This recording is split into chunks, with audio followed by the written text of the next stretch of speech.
இப்போ வந்து மீன் 65 தான் செய்ய போகிறேன். அதுக்கு வந்து ஃபஸ்ட்டு வந்து மீன் 65 மசாலா சேர்த்துக்கலாம்.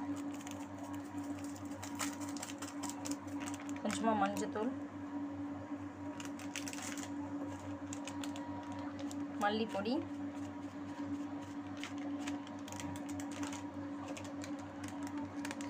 காஷ்மீர் வத்தப்பொடி வந்து சேர்த்துட்டு நல்லா கிளறிக்கலாம். இப்போ வந்து மீன் கொஞ்சம் நல்லா 1/4 மணி நேரம் ஊறிடுச்சு. எலுமிச்சைப்பழம் சேர்த்துக்கலாம்.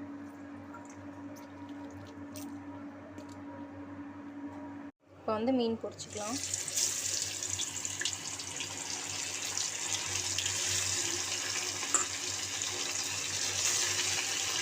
என்கிட்ட வந்து கார்ன்ஃப்ளவர் மாவு அதெல்லாம் இல்லை, அதனால் நான் போடலை. உங்கள்கிட்ட கார்ன்ஃப்ளவர் அரிசி மாவுலாம் இருந்தால் சேர்த்துக்கோங்க, நல்லா கிறிஸ்பியாக இருக்கும். நான் இதுவே போதுன்ட்டு தான் சேர்க்கல. இதுவே நல்லா சுவையாக அருமையாக இருக்கும். இன்றைக்கி வந்து சண்டே ஸ்பெஷல் தான். மீன் குழம்பும் மீன் பொரிச்சும் தான். பக்கத்துலேயே பார்த்திங்கன்னா மீன் குழம்பு நல்லா தகதகன்னு இருக்குது. வீடியோ போட்டிருக்கேன், நீங்களும் இதே போல் ட்ரை பண்ணி பாருங்கள், அருமையாக வரும்.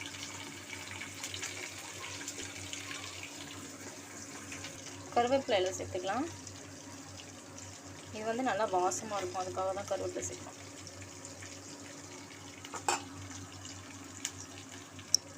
ரெண்டு வெள்ளைப்பூடு அப்படியே தோலோடு நச்சு சேர்த்துக்கலாம். இதுவும் நல்லா வாசமாக இருக்கும்.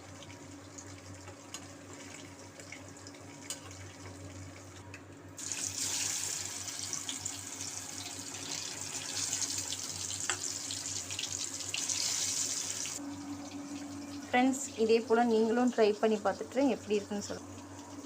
ப்ளீஸ் சப்போர்ட் பண்ணுங்கள் ஃப்ரெண்ட்ஸ். ஓகே, பாய்.